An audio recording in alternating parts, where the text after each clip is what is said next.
साहेब सत्य कबीर गुरु ज्ञानन में सिरताज, काशीदास बंदत चरण ज्ञान पुष्ट के काज। ये जड़ चेतन भेद प्रकाश ग्रंथ है। इसके रचयिता सदगुरु श्री काशी साहेब हैं, जो परम वैराग्यवान और बोधवान पुरुष थे, जिन्होंने पारक सिद्धांत के विषयों की शास्त्रीय व्यवस्था दी।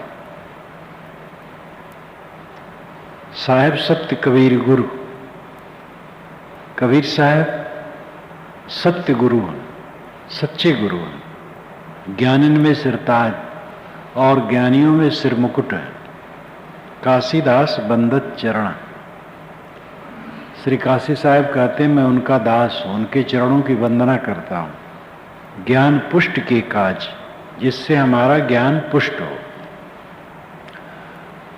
एक स्मृत्य है, उपकार स्मृत्य है।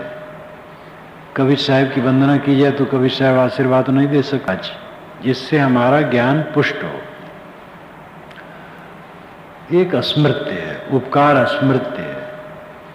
कबीर साहब की वंदना की जाए तो कबीर साहब आशीर्वाद नहीं दे सकते हैं। एक श्रद्धा समर्पण है। कबीर ने जो रास्ता दिखाया, उस रास्ता का अनुगमन करने के लिए उनकी स्मृति तो आवश्यक है। भूमि जल तेज वायु आकाशा, पांच तत्व जड़ सदा निवासा, चेतन जीव मिल खट वस्तु है, असंसार अनादि स्वयं है।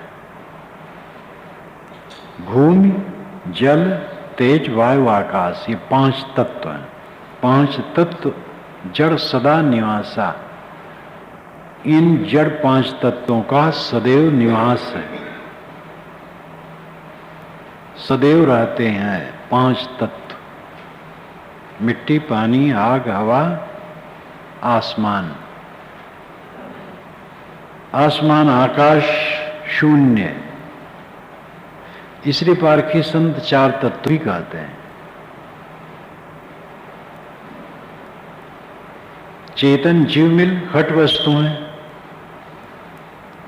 इन पांचों के ऊपर चेतन जीव है। इसको मिला करके खट वस्तु छह वस्तुएं हुई, छह द्रव्य हुए। आकाश तो कोई द्रव्य नहीं है, न्याय और वैशेषिक ने उसे भी द्रव्य माना है। पृथ्वी जल अग्नि वायु आकाश काल दिशा मन आत्मा, ये नौ द्रव्य माना है। काल दिशा मन आकाश ये चारों द्रव्य नहीं, लेकिन उनके कहने की एक शैली है।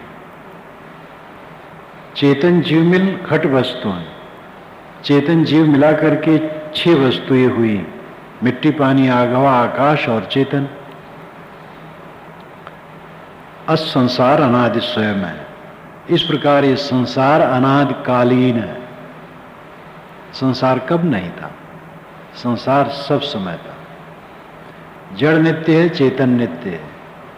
जड़ में पांच भेद, पृथ्वी जल अग्नि वायु आकाश, और चेतन एक जाति सजाति जो नाना है।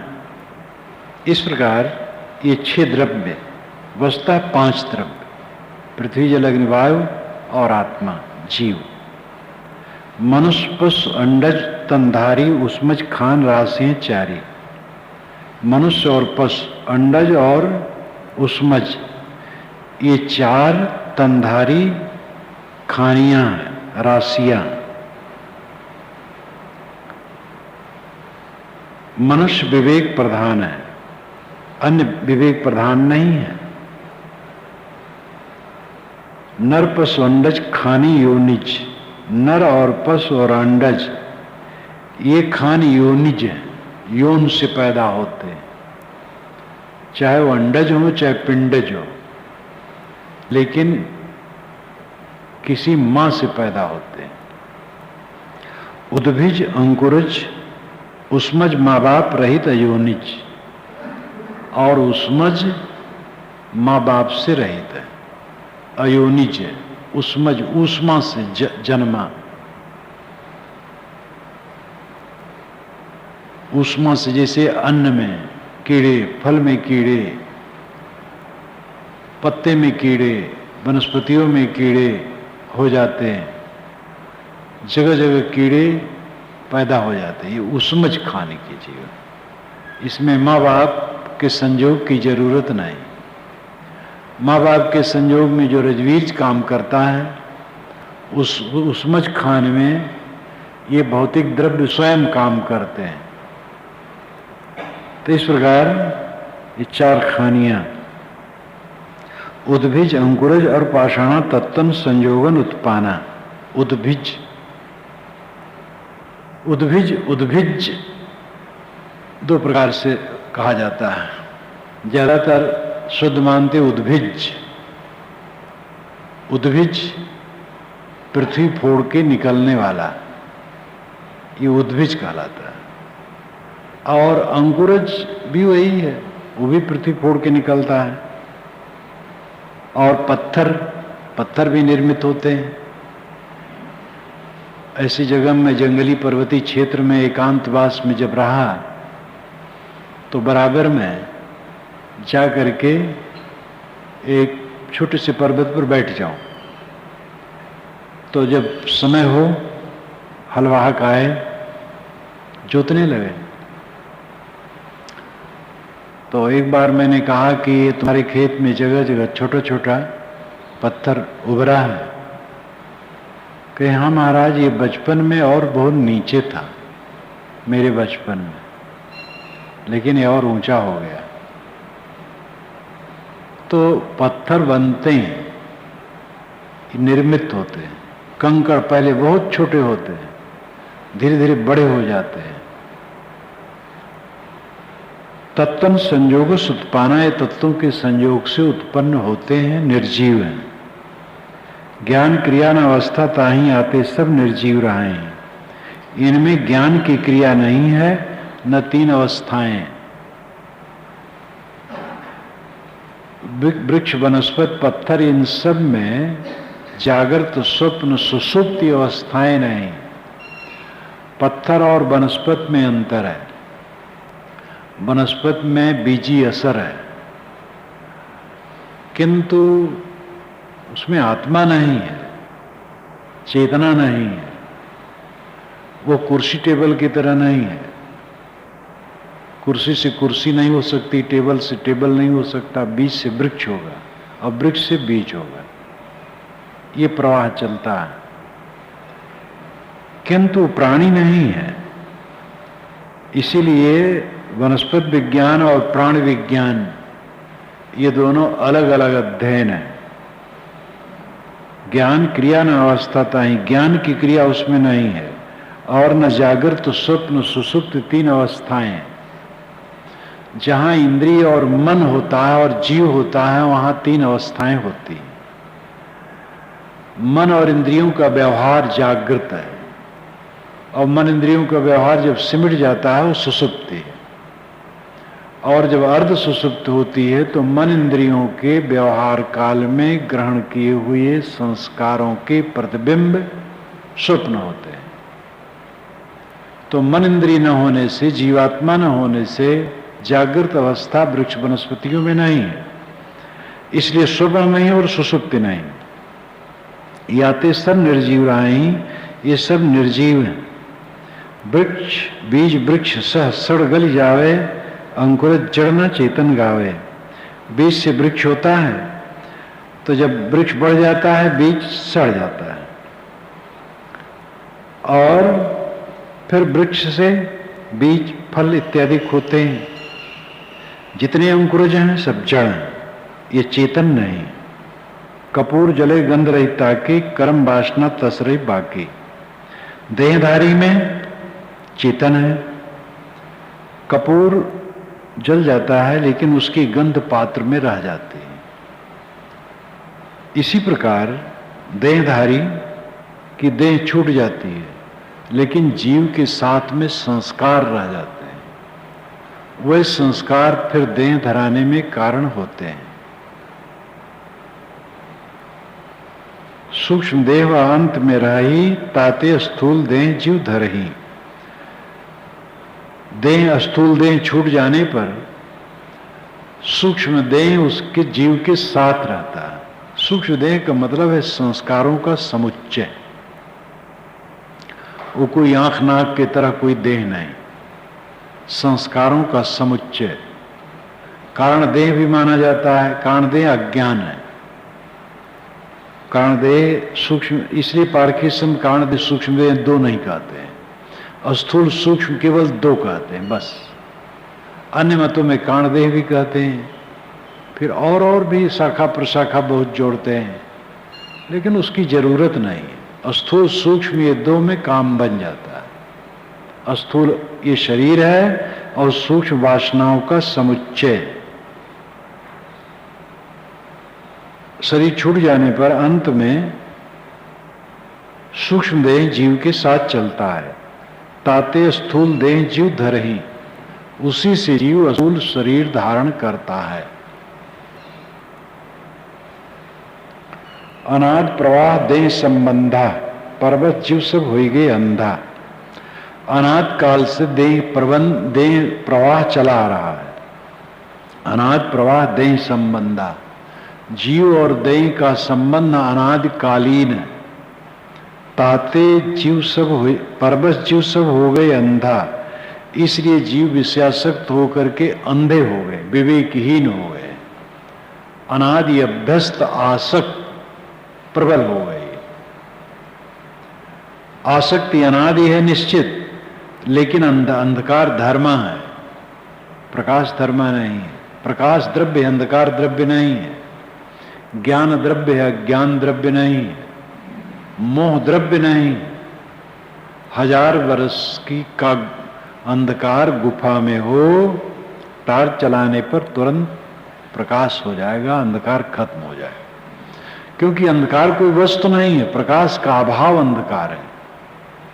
अगर प्रकाश वस्तु होती तो दूसरे उपाय से हटाना पड़ता। प्रकाश वहां आ गया, बस अंधकार है ही नहीं है। प्रकाश नहीं था इसलिए अंधकार की प्रतीत थी। तो अविवेक अबोध के कारण ये आसक्ति है।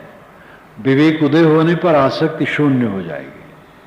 लेकिन विवेक उदय होना, एक क्षण विवेक उदय हुआ फिर लीन हो गया विवेक, तो फिर आसक्ति आ जाएगी। इसलिए दीर्घ काल के अभ्यास से विवेक प्रचंड होता है। जब प्रचंड विवेक होता है और एक रस होता है, तब अविद्या का नाश होता है। श्री रामराज साहब ने कहा है, परखे रूप अवस्था जाए, आन विचार न ताहि समाए। उस दशा की स्थिति होती है कि सभी अवस्थाएं परख में जाती हैं। साक्षी भाव, दृष्टा भाव, आन विचार न ताहि समाए। दूसरे विचार, मोह माया के विचार उसमें नहीं समाते हैं। तो इस प्रकार अनाद प्रवाह देह संबंधा, पर्वत जीव सब होइगे अंधा। निर्णय से हैं जीव एकदेशी, ताते बोध करें सब संत विवेकी। सभी जीव निर्णय से एक देशी है, व्यापक नहीं है। जीव व्यापक हो तो फिर बंध मोक्ष की बात ही नहीं, आने जाने की बात ही नहीं, शिक्षा उपदेश की बात ही नहीं, सृष्टि नहीं होगी, कुछ भी नहीं होगा। कोई एक अखंड द्रव्य सर्वत्र परिपूर्ण हो तो कोई बात ही नहीं है कि फिर संसार हो। कल्पना करो, इस कक्ष में एक पत्थर हो जो पूरे कक्ष में भरा हो, तो उसमें कौन घुस सकता है? अगर एक अखंड द्रव्य सर्वत्र परिपूर्ण हो तो हलचल क्रिया स्फूर्ति होगी ही नहीं, तो संसार कहां रहेगा?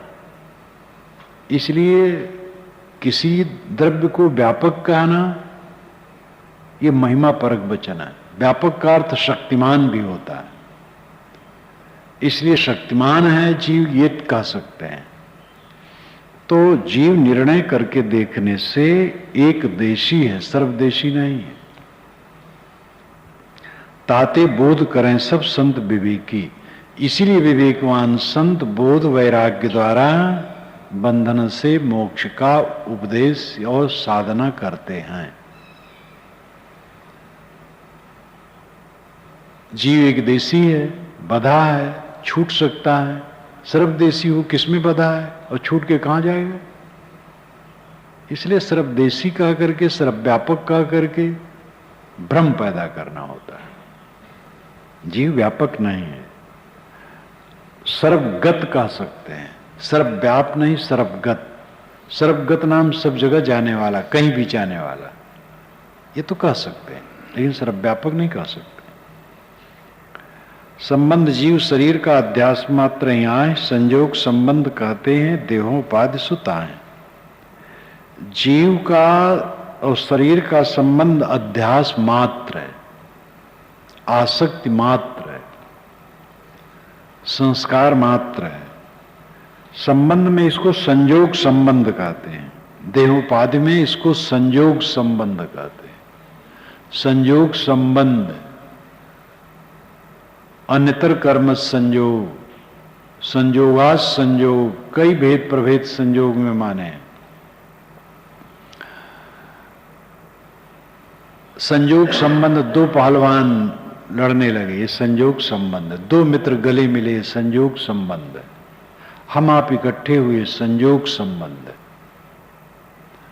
और संयोग में हम हाथ से हंसिया पकड़े, हथड़े सड़सी पकड़े और सड़सी से कोई वस्तु पकड़े, तो ये संयोग से संयोग और होता है, अन्यतर संयोग। और एक समवाय संबंध होता है, जैसे पानी और शीतलता दोनों कभी अलग नहीं हो सकते, वो समवाय संबंध है। जीव और देह का संबंध दो ही है, और तो सब बना लिया गया है। संयोग संबंध और समवाय संबंध, दो संबंध है। ये सरल बोध में ये सब बताया गया है। बीजक पढ़ने में सरल बोध का, बीजक पढ़ाते पढ़ाते बातें आती थी तो इसलिए सरल बोध लिखा था। और पंचग्रंथी पढ़ लेने पर बीजक पढ़ना बहुत सरल हो जाता है। पंचग्रंथी भावात्मक टीका है बीजक की, यानी गद्यात्मक नहीं है, पद्य में है, लेकिन उसके भावों को लेकर श्री राम रहस्य साहब ने विवरण दिया है और हर प्रकरण के अंत में बीजक का प्रमाण दिया है, रमैनी शब्दी शाखी इत्यादि सबका।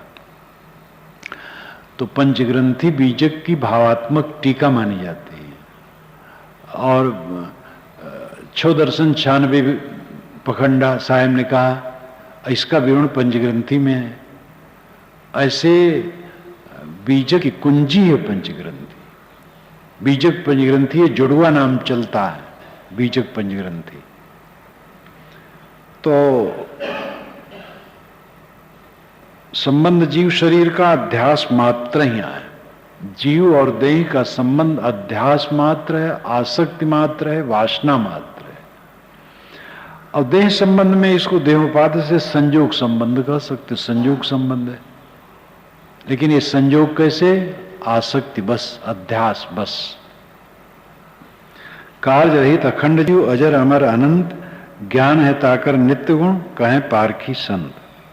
कार्य रहित अखंड जीव, जीव कार्य रहित है, इन्हीं जीव से कुछ और बनेगा नहीं।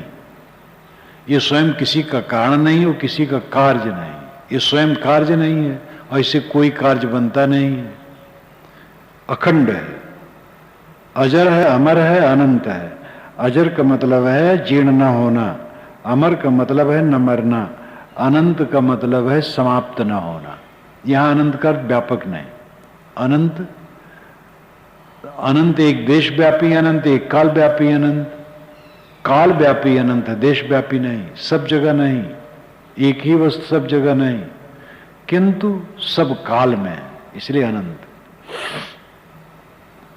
ज्ञान है ताकर नित्य गुण, जीव का गुण क्या है? नित्य गुण ज्ञान है, वो ज्ञान रूप है। देह संबंध इंद्रिय अंतःकरण द्वारा ज्ञान करता है, संबंध वियुक्त होने पर वो अपने आप रह जाता है बस। जैसे आग वस्तुओं का स्पर्श पा करके जलाती है, वस्तुओं का स्पर्श न पाए नहीं जलाती है। इसी प्रकार जीव ज्ञान स्वरूप है, ज्ञान संबंध में ज्ञान दे करता है। जैसे कि विद्युत है तो विद्युत बल्ब का संयोग पाकर के प्रकाश करता है। बल्ब का संयोग न पाए विद्युत अपने आप रहता है। तो बल्ब का संयोग वायर से संभव है। तैसे देह इंद्रिय मन अंतःकरण द्वारा बाह्य ज्ञान होता है, और ये न हो तो बाह्य ज्ञान नहीं होगा। कार्य रहित अखंड जीव, जीव कार्य रहित है, ये हो करके कुछ होने वाला नहीं है। श्रुतियों में भी कहा है, न जायते मृते व विपश्चित नायम कुतश्चित न बभूव कश्चित अजो नित्य शास्त्रोयम पुराणो न हनिते हन्यमाने शरीरे। न जायते न मृते, न जीव जन्मता है न मरता है। न जायते न मृते नायम विपश्चित न बभूव कश्चित नायम कुतश्चित न बभूव कश्चित। ये विपश्चित ज्ञानवान आत्मा किसी से होता नहीं है। नायम कुतश्चित न बभूव कश्चित, कश्चित नाम कोई, कुतश्चित नाम किसी से, ये किसी से बनता नहीं है। अजो नित्य शास्त्रोयम पुराणों, ये अजन्मा है, नित्य है, शाश्वत है, पुराण है। न हन्यते हन्यमाने शरीर, शरीर के नष्ट होने से नष्ट नहीं होता है। कार्य रहित अखंड जीव, जीव किसी का कार्य नहीं है और इसके द्वारा कुछ और कार्य होने वाला नहीं है, तो अखंड है, अजर अमर अनंत है। ज्ञान है ताकर नित्य गुण, इसका नित्य गुण ज्ञान है। कहें पारखी संत, ऐसा पारखी संत निर्णय देते हैं। अनित्य सब स्थिर वृत्त विषय सुख परिणाम ताश सदा लहै दुख।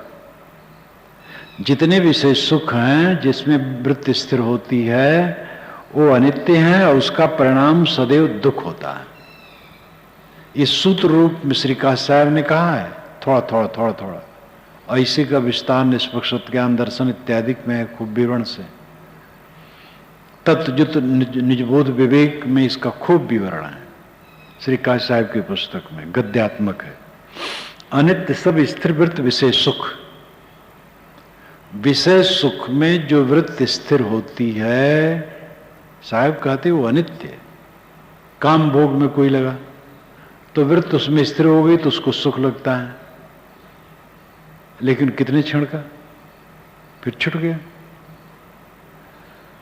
और उसकी वासना उत्तेजित हुई, फिर परेशान कर रही है, फिर दूसरे की जरूरत, शक्ति क्षीण, मन क्षीण, मलिन, विकारी, दुखी, पीड़ित।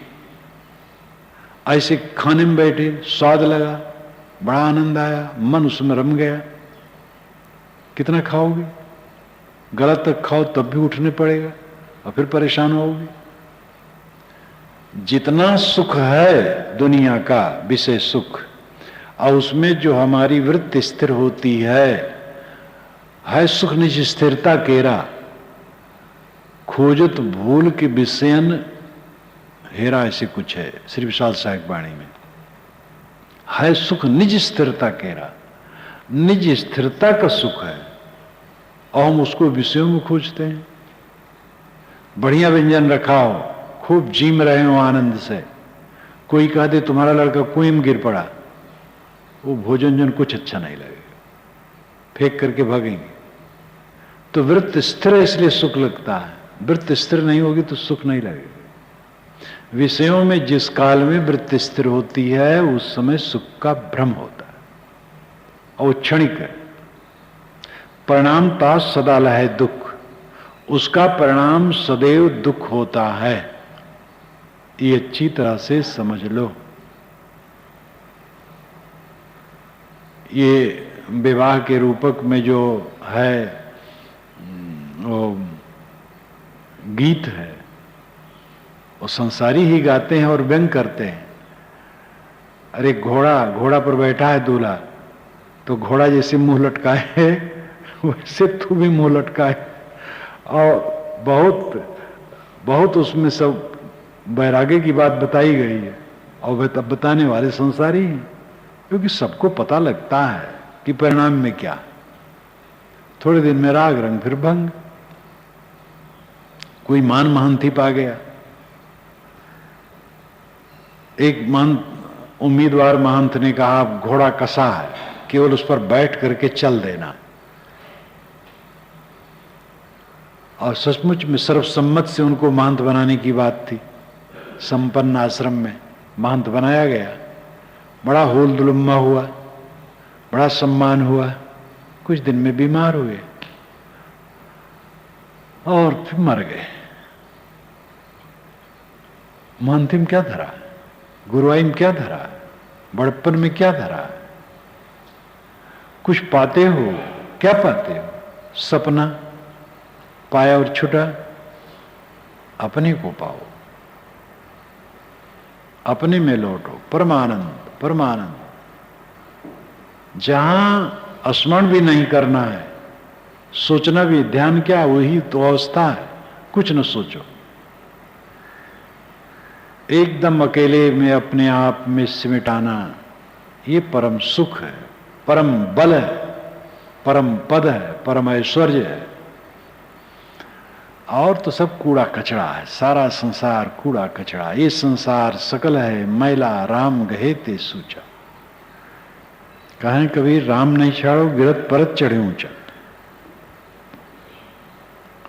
अनित्य सब स्थिर वृत्त विषय सुख। विषय सुख में जो वृत्ति स्थिर होती है वो अनित्य है। महंगा है विषय सुख, बहुत महंगा है, बिक जाओगे। और विषय त्याग करके आत्म सुख बहुत सस्ता है, अपने आप में तृप्त। विषय सुख के परिणाम में सदैव दुख भोगना है। बाहर मन लगाए, बाहर मन रमा, दुख भोगना है। चाहे किसी प्राणी में, चाहे पदार्थ में। सारे प्राणी के मन बदलने वाले हैं, शरीर बदलने वाले हैं। कोई बहुत समर्पित हो, उसका मन न बदले, शरीर तो बदलेगा, अवस्था बदलेगी। प्रारब्ध अलग अलग है, संस्कार अलग अलग है, गुणकर्म अलग अलग है, स्वभाव अलग अलग है।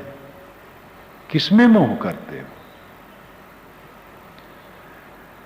कहीं भी रमने योग्य संसार में नहीं है। अपना मन कहीं लगाने योग्य नहीं है।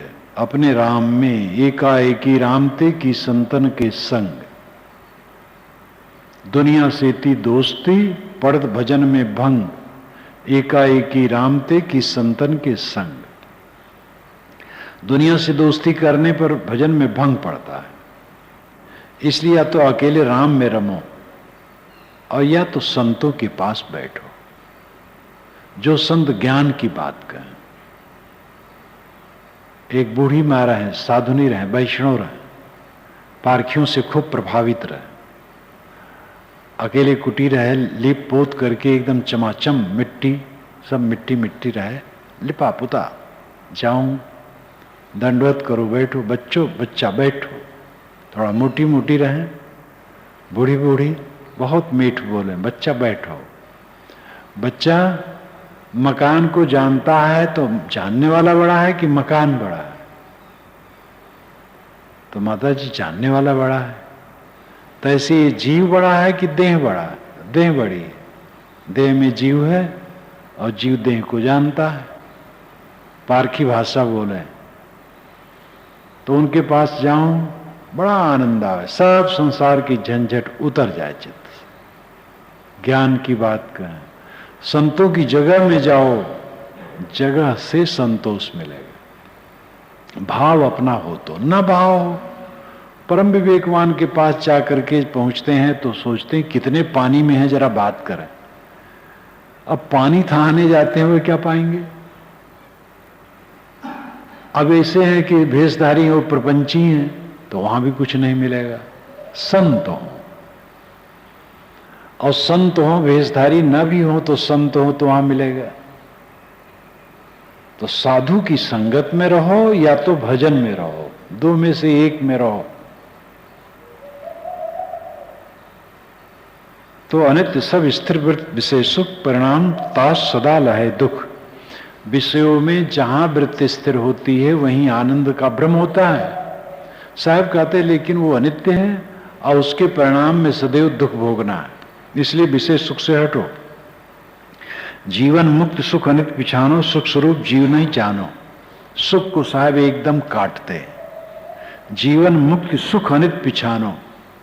जीवन मुक्ति सुख भी अनित्य है, जैसे जीवन मुक्त में कोई भय नहीं, कोई चिंता नहीं, कोई फिक्र नहीं, कुछ बने बिगड़े जन्मे मरे कोई कुछ हो, कुछ चिंता नहीं, अपना शरीर चाहे जो हो, कुछ चिंता नहीं, एकदम निश्चिंत मन जब हो जाता है तो ये जीवन मुक्त सुख है। साहब कहते इसमें भी मत फूलो, ये भी अनित्य है, देह तक है, देह मिट जाएगी, जीवन मुक्ति का सुख भी मिट जाएगा। जीवन मुक्त सुख अनित पिछानो, सुख स्वरूप जीव नहीं जानो। जीव कोई सुख स्वरूप है? रसगुल्ला, मुक्ति में रसगुल्ला खाना चाहते हैं कितने लोग। कहते महाराज मुक्ति में तो कुछ भोगने को मिलेगा, और भोगने का आदत है तो मुक्ति में, इसलिए शास्त्रों में भोगने का प्रबंध कर लिया गया है, लिखा गया है कि वो सूक्ष्म देह धर करके आनंद भोगता है। तो होता है कि बिना देह धरे भी आनंद भोगता है। तो बादरायण ने समाधान किया ब्रह्मसूत्र में कि वो देह धरे या न धरे वो भोग सकता है आनंद, और न भी भोगे, सब में स्वतंत्र है। ये सब मन के लड्डू है। देह इंद्रिय अंतःकरण के संबंध में प्रपंच है, ये प्रपंच खत्म हो बस कुछ नहीं, उसके आगे उसकी व्याख्या नहीं। बुद्ध ने इसीलिए उसके आगे व्याख्या नहीं की है। और उपनिषद में भी जहां एकदम तथ्य कहा गया है उसके आगे व्याख्या नहीं, व्याख्या जीवन मुक्ति तक है। और जब देहातीत हो गया उसमें कुछ नहीं, कोई प्रपंच नहीं। जीवन मुक्त सुख अनित पिछानो, सुख स्वरूप जीव नहीं जानो। जीव कोई सुख स्वरूप थोड़े है, सुख स्वरूप दुख नहीं, यही सुख है। वैशेषिक में या न्याय में, दोनों में से इस समय थोड़ा सा ख्याल नहीं आ रहा है कि उन्होंने कहा है आनंद के चक्कर में क्यों पड़ते हो, दुख नहीं है, ये आनंद है, और कोई आनंद अलग से लेना चाहते हो। बहुत बढ़िया निर्णय है, वैशेषिक और न्याय का दोनों का निर्णय बहुत बढ़िया। श्री पूर्ण साहब ने कहा आनंद आनंद सब कहे, आनंद जीव को काल, पूर्ण प्रकाश भो श्रवण कबीर दयाल। आनंद आनंद सब कहते हैं, आनंद ही जीव का काल बना है। ये दुनिया में रम रम करके आनंद मानते हो, क्लेश न होना ही आनंद है, दुख न होना ही आनंद है। दुखहीन अथ त्रिविध दुख अत्यंत निवृत्ति अत्यंत पुरुषार्थ, तीनों दुखों की अत्यंत निवृत्ति ही अत्यंत पुरुषार्थ है। नभ निराकार शून्य कहते हैं, अन्य चार तत्व स्थूल सूक्ष्म स्थूल है। नभ आकाश निराकार है और शून्य है, वो कोई द्रव्य नहीं। अन्य चार तत्व मिट्टी पानी आग हवा, ये सूक्ष्म स्थूल है। अग्नि अत्यंत सूक्ष्म है, वायु सूक्ष्म है, जल स्थूल है, पृथ्वी अत्यंत स्थूल है। ये क्रम है। पृथ्वी स्थूल, जल उससे सूक्ष्म, वायु उससे सूक्ष्म, अग्नि उससे सूक्ष्म। इस प्रकार स्थूल सूक्ष्म है। साकार निराकार नहीं दोई, ज्ञानाकार जीव जाने कोई। जीव न साकार है न निराकार है, ज्ञानाकार है। ज्ञानाकार मतलब आकार है। साकार भौतिक वस्तु को कहते हैं, निराकार आकाश को कहते हैं। जीव साकार निराकार नहीं, ज्ञानाकार है। तो एक कहने का तरीका है, ज्ञान है तो द्रव्य है तो आकार है, ज्ञानाकार है इसलिए साकार है।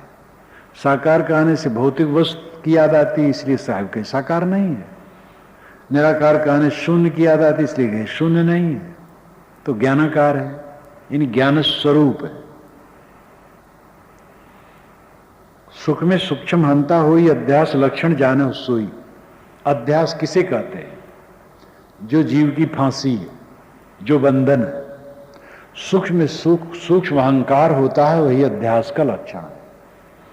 ये सब साधक देखें अपने अपने में। ये तो सूत्र ग्रंथ है, थोड़ा थोड़ा बताया। सुख में सूक्ष्म हंता हुई, खाने को मिला बढ़िया, रुपये पैसे मिला, सम्मान मिला, सत्कार मिला, कोई कह दिया आप बड़े अच्छे हैं, बस इसी तो हम कीड़े बने हैं। कोई कुछ दे दे और कह दे तुम बड़े अच्छे हो, बस बिक जा। अपनी कमजोरी देखो। सुख में सूक्ष्म हंता हुई, सूक्ष्म में सूक्ष्म अहंकार उत्पन्न होता है। अध्यास लक्षण जाने सोई, वही अध्यास का लक्षण। सूक्ष्म सुख में सूक्ष्म हंता ना हो, अध्यास मानो कट गया। बरतत मिले पदार्थ जो प्राणिन को संबंध, अहंग ममत जो हर्षता जान तजे ते बंद। ये श्री विशाल साहब ने कहा। श्री विशाल साहब का मुक्त द्वार भाया इत्यादि सविस्तृत ये सब की व्याख्या है। बरतत मिले पदार्थ जो प्राणिन को संबंध, जीवन यात्रा में जो प्राणी मिलते हैं और पदार्थों का संबंध मिलता है, जगह जगह प्राणी मिले, पदार्थ मिले, स्थान मिली, भूमिका मिली, सब बहुत बढ़िया बढ़िया मिला। बाग, फुलवारी, बढ़िया भवन, एसी खोल दिए, नहीं तो कूलर ही चला दिए, और सब क्या पूछना, खूब सत्कार, खूब पूजा आरती। कितने क्षण का, सब क्षणिक, कुछ रहने वाला नहीं है। ये सब में आम न होना चाहिए। सुख में सूक्ष्म हंता हुई, अध्यास लक्षण जानत सोई। सुखाध्यास बज्जिव सबाही, इच्छा शक्ति बहु क्रिया कराई। जीव सुखाध्यास के बस हैं, इसलिए इच्छा से सब क्रिया में लगे। सुखाध्यास को काटो, जहां जहां आकर्षण हो उसको काटो। मीन मार्गावलंबी बनो, मछली धारा के उल्टे चलती है, सुखाध्यास के उल्टे चलो। जीभ लपलपाए जिस तरफ, उसमें आसक्ति न रखो, न खाओ या थोड़ा खाओ। खाने की चीज है आ गई, थोड़ा खाओ। ये नहीं कि तस्मई मिल गई तो जम के वही खाना है, लड्डू मिल गया तो खूब छक लेना, ऐसा नहीं। थोड़ा खाओ उसको, ज्यादा नहीं। जहां जहां सुख मन मानता है वहां वहां से उसको मोड़ो और विवेक उत्पन्न करो। विवेक द्वारा ऐसा हो जाए कि उधर आकर्षण बंद हो जाए,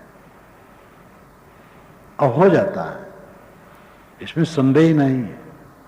अभ्यास से सबको अपना अपना थोड़ा थोड़ा अनुभव हो गया। मेरा तो अपना अनुभव है, जिसके लिए मैं पहले बहुत बहुत मानता था क्या है, और कुछ भी नहीं लगता वो है कुछ। तो विवेक जगना चाहिए। सुखाध्यास बस जो सबाही, इच्छा शक्ति बहु क्रिया कराई। शक्ति अन्न जल प्रगट हुई, प्राण चलन प्रारब्ध से जोई। अन्न जल से शरीर में शक्ति प्रकट होती है और प्रारब्ध से प्राण चलता है। इच्छा शक्ति युक्त क्रिया अनेका, चलब बैठब अधिक देखा। जीव में इच्छा शक्ति है, ऐसे अनेक क्रिया करता, चलता है, बैठता है, उठता है, देखता है इत्यादि। देहोपाधि युक्त शक्ति क्रिया सब विदेह मुक्त हुए रहे नहीं को तब। देहोपाधि से सब शक्ति और क्रिया, शरीर की शक्ति और क्रिया सब देहोपाधि से है। विदेह मुक्त में ये सब एक नहीं रहता है। आकार सुख शक्ति क्रिया देहोपाधिजित जान, विदेह मुक्त हंस होए जब चारों छूट निदान। आकार सुख शक्ति क्रिया देहोपाधिजित जान, विदेह मुक्त हंस होए जब चारों छूट निदान। आकार, यह स्थूल आकार 3.5 हाथ का। सुख, इंद्रियों के सामने अनुकूल जब विषय पड़ते हैं, सुख का भ्रम। और शक्ति, बल, क्रिया, व्यवहार, ये सब देहोपाधियुत है। विदेह मुक्त हंस होए जब चारों छूट निदान। जब चेतन विदेह मुक्त हो गया तो ये चारों अंत में छूट जाते हैं, न आकार रहता है, न सुख शक्ति क्रिया इत्यादि। इसलिए आज ही से उस अवस्था का अनुसंधान करो। सोचो शरीर नहीं है, शरीर नहीं है तो उसका आकार नहीं है, उसका बल नहीं है, उसका कोई व्यापार नहीं है। शुद्ध चेतन मात्र हूं, बस अपने आप शुद्ध। इस भावाकार वृत्ति में रहो। देखो महासमाधि, मेरे पास कुछ नहीं, शरीर मिट गया, सब मानो महाप्रलय हो गया, पानी पानी शरबत, कुछ नहीं रहा। कल्पना करो ये मन कितना निर्मल होगा। ये सब वैराग भावना उत्तेजित करने के साधन है। योग दर्शन में बताया गया है, विविध ढंग से बताया गया है। जो वस्तुतः वैसा है नहीं लेकिन वैसा सोचा जाता है, तो उसमें दोनों है, बंधन भी और मोक्ष भी है। जैसे स्वर्ग है नहीं और स्वर्ग की कल्पना में कोई डूबा, बड़ी सुंदरी स्त्रियां और ये और वो, कल्पना में डूबा तो बस भिखारी हो गए। और दूसरी बात, ये शरीर है और हम कल्पना करते नहीं है, तो ये कल्पना तो व्यवहार तो देखा जाए असत्य है, लेकिन ये मन को शांति देगी। ये कल्पना शरीर है लेकिन हम सोचते नहीं है, तो ये बात असत है। शरीर तो है, कहाँ नहीं है, तो है, लेकिन हम सोचते शरीर नहीं है, तो मन में शांति आएगी। तो असत से भी शांति होती है। वो योग दर्शन में इसका भेद प्रभेद बताया गया, साधनक विषय में बहुत बढ़िया बताया गया। और असत से बंधन, स्वर्ग कहीं नहीं, उसकी कल्पना होते बस मन रागवान हो गया। शरीर अभी है लेकिन हम सोचते शरीर नहीं है, मन मुक्त हो गए। विविध साधन मन को शांत करने के लिए संतजन प्रयोग करते रहते हैं। देह तज हंसा मुक्त रहा, चेतन देश ठिकान, पारक गुण चेतन गुड़ी एक स्वरूप नयान। जब जीव देह में रहते रहते सारी आसक्ति उसने छोड़ दी तो आज ही मुक्त है। सांस टूट गई, बस संबंध खत्म। पारक गुण चेतन गुड़ी, पारक नाम ज्ञान, ज्ञान उसका गुण है और चेतन गुण ही है। एक स्वरूप नयान, दोनों एक स्वरूप है, दो नहीं। जैसे अग्नि और उष्णता एक है, वैसे ज्ञान और जीव एक है। तन और जड़ वस्तु रही अनेका, तिनके साक्षी नर सब देखा। शरीर है और बहुत सी जड़ वस्तुएं हैं, उनका साक्षी ये प्राणी है, और मनुष्य उसमें ज्यादा समझदार है, उसको देखता और समझता और विवरण करता है। विदेह मुक्त हंस जब हुई, साक्षी बात जड़ छूटे सोई। जब विदेह मुक्त जीव हो जाता है तब उसमें साक्षी भास छूट जाता है, जड़ भास छूट जाता है। रवि के पास कभी तम नहीं, स्वयं प्रकाशी सदा रहा। जैसे सूरज के प्रकाश तम नहीं, वैसे जीव के पास, मुक्त जीव के पास कोई बंधन नहीं, स्वयं अपने आप मुक्त चेतन तस अकेला तहिया परक प्रकाश स्वरूप ही रहिया। तो विदेह मुक्त में ये चेतन अकेला रहता है, ज्ञान मात्र शुद्ध चैतन्य, ज्ञान तत्व है, न कि ज्ञान की कोई वृत्ति है वहां। नेत्र आपको नहीं देखकर जीव निस्वाद कभी नहीं लेवत। कोई कहे कि जीव को दिखाओ, साहब कहते नेत्र अपने आप को कहीं देखता है, सबको देखता है। जीव अपना स्वाद खुद नहीं लेती है, जीव ज्ञानतस नित्य स्वाभाविक। इसी प्रकार जीव का स्वाभाविक ज्ञान नित्य है। नहीं जड़ जाने बुद्धि इंद्रियादिक, बुद्धि इंद्रियादिक उसको नहीं जानते, क्योंकि बल्कि वही बुद्धि इंद्रियों से संसार को जानता है। मैं संसार को जानता हूं तो मेरी अनुपस्थित होगी। जीव को दिखाओ, कौन कहता है? देखने वाले कैसे दिखाए? जनक की सभा में बात हुई थी, बृहदारण्यक उपनिषद में आती है बात, जहां याज्ञवल्क्य बैठे थे और बहुत ऋषि मुनि बैठे थे। तो जनक ने गायें सब सींग में सोने बंधे और कहे कि ये ओले जो हमें ब्रह्म ज्ञान दे। तो किसी की हिम्मत नहीं हुई। याज्ञवल्क्य ने अपने शिष्यों से कहा, हाँ को ले चलो। तो आप ऋषि महर्षि सब ब्रह्मज्ञानी उठे और कहे कि क्या आप बहुत ब्रह्मज्ञानी हैं? कहे नहीं, मैं ब्रह्मज्ञानी नहीं, मुझे गाय की जरूरत है। तो और व्यंग हो गया। तो फिर अब प्रश्न करना शुरू हुआ तो शर्त यही रहती थी कि प्रश्न में सबको हरा दे, विवाद में, तब वो विजयी, तब वो गायों का अधिकारी है। तो सब हारते गए। एक ने कहा दिखाओ आत्मा को ना, तुम कहते हो घोड़ा का लक्षण बताते हो, उसके 4 पैर होते हैं, वो तेज चलता है, उस पर बैठा जाता है। अरे घोड़ा को दिखाओ सामने, कहाँ है घोड़ा? तुम आत्मा का लक्षण दिखाते हो कि उसी के रहने से श्वसन क्रिया होती है, सुख दुख का अनुभव होता है, उस आत्मा को दिखाओ ना। तो याज्ञवल्क्य ने कहा देखने वाले कैसे दिखाएं? जो सबको जानता है उसको अलग से कैसे जनाएं? वही तो तुम हो। तो ये स्वसंवेद्य है, अपने में जानने योग्य है। स्वयं मैं हूं, क्या मैं नहीं हूं? अपने आप के विषय में ज्ञान जब बाहर से लौटेंगे तभी उसका अनुभव होगा। जीव ज्ञान तस्नित स्वाभाविक, नहीं जड़ जाने बुद्धि इंद्रियादिक। बहिर्प्रत्यक्ष ज्ञानेन्द्रिय का, अंतर ज्ञान हो बुद्धि आदिक का। जो बाहरी ज्ञान है वो इंद्रियों का है, अवंतर ज्ञान बुद्धि इत्यादि का है। आंख नाक कान जीभ चाम से बाहर के विषयों का ज्ञान होता है। संकल्प विकल्प सुख दुख हर्ष शोक इत्यादि की अनुभूतियां ये बुद्धि से होती है। नरजीव तिनको सत्ता देवे, विषय दुख सुख जान सब लेवे। ये जीव शरीर में रहकर इंद्रिय और बुद्धि को सत्ता देता है और सुख दुख को जान लेता है। मुक्ति में देहोपाधि नशाई, स्वयं ज्ञानयुत हंस रहाई। मुक्ति में देहोपाधि नष्ट हो जाती है, इसलिए ज्ञान स्वरूप चेतन अपने आप रह जाता है, उसमें कुछ जानना जनाना नहीं रहता। देहयुत हंस चपल बिजली सम, क्रम से जाने तुरंत न कहीं कम। देह में रहते रहते ये चेतन की वृत्ति बिजली के समान रहती है, तेज। क्रम से जाने तुरंत न कहीं कम, क्रम से जानता है लेकिन कहीं कम नहीं है, तुरंत जानता है। सिर में खुजलाहट हुई वहां जाना और पैर में खुजलाहट हुई वहां जाना, जल्दी जल्दी जानता है।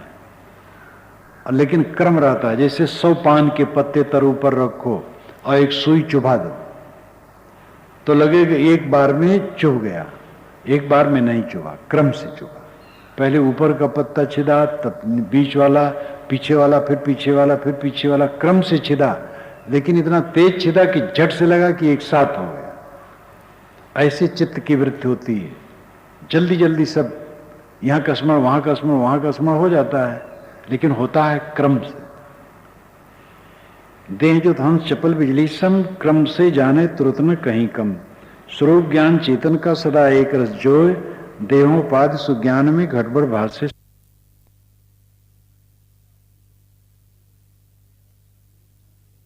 स्वरूप ज्ञान चेतन का सदा एक रस जोय, देहोपाधि सुज्ञान में घटबड़ भाष्य सोय।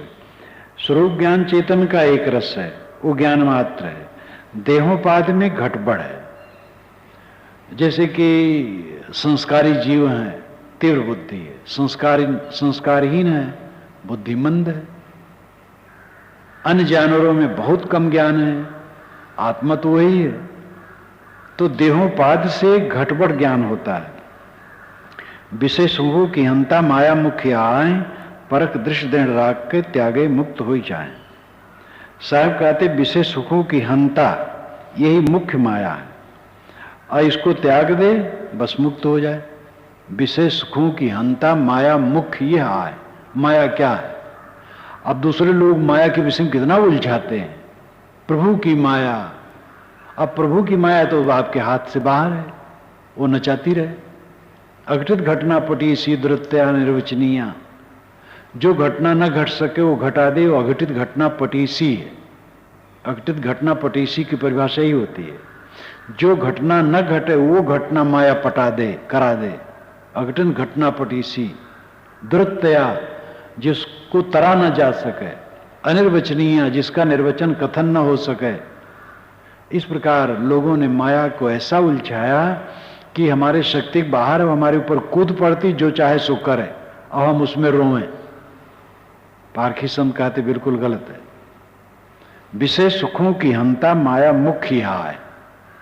जो विषय सुखों में अहंकार है, तुम्हारा आसक्ति है, यही माया है।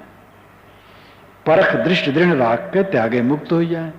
दृढ़ परख दृष्टि रख करके त्याग दो, बस मुक्त हो जाओ। दृढ़ परख दृष्टि यानी स्थिर परख दृष्टि। पहले विचार किए कि ये गलत है और फिर मन में आया तो उससे रमने लगे, तो दृढ़ परख दृष्टि नहीं है। खूब मजबूत परख दृष्टि रखो, दृढ़ परख दृष्टि रखो, बलवान, विचलित न हो। परख दृष्टि दृढ़ रख के त्यागे मुक्त हो जाए। तो माया है मन का मोह, मन की आसक्ति, और इसको छोड़ने में हम पूर्ण स्वतंत्र हैं, सुबस हैं। जो छोड़ने लगेगा माया कटने लगेगी, और कटते कटते एक दिन बिल्कुल कट जाएगी।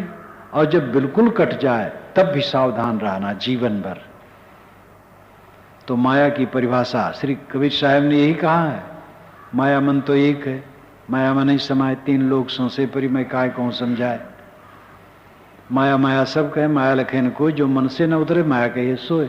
मन पर चढ़ ही रहे, राग या द्वेष दोनों चढ़े रहते हैं, बस यही माया है। उतर जाए बस माया खत्म है। माया महाठगनी हम जानी, तो उसमें जहां जहां भटका है वहां सब साहब ने कहा, काहू की हीरा हुए बैठी काहू कौड़ी कहानी। कहानी तरीका कितना बढ़िया, किसी की हीरा होकर के बैठी तो किसी कानी कौड़ी होकर के बैठी, दोनों जगह माया है।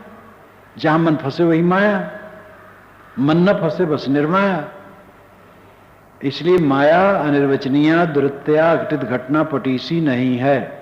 माया हमारी बनाई है, उसको हम चूर्ण कर सकते हैं और माया से मुक्त होकर के कृतार्थ हो सकते हैं। पोल शून्य आकाश को जानो, स्थूलाकार छितजल पहचानो। वायु तेज ये सूक्ष्म स्वरूपा, हलुक सूक्ष्म क्रम से रूपा। आकाश को पोल शून्य समझो। पोल का मतलब खाली, शून्य का मतलब भी खाली, जो द्रव्य न हो। वैसे मैंने कल कहा था, न्याय और वैशेषिक में 9 द्रव्य माना है। पृथ्वी जल अग्नि वायु आकाश काल दिशा मनात्मा।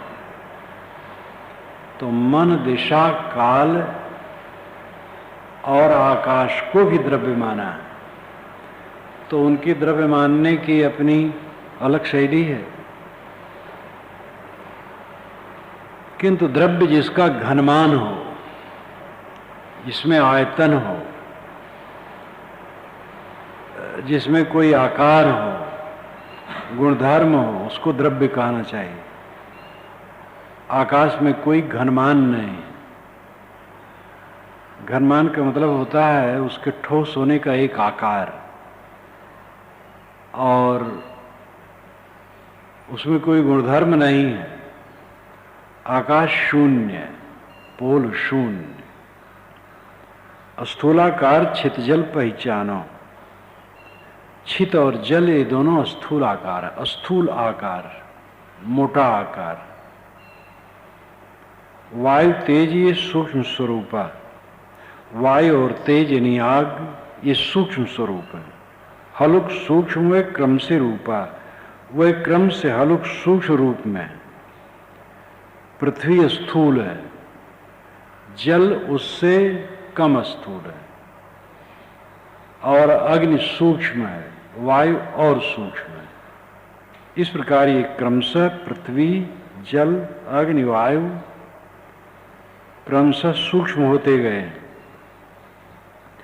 तत्तन परमाणु मत से झीने, सदा संयोग परस्पर कीने। तत्वों के जो परमाणु है अतिशय झीने हैं।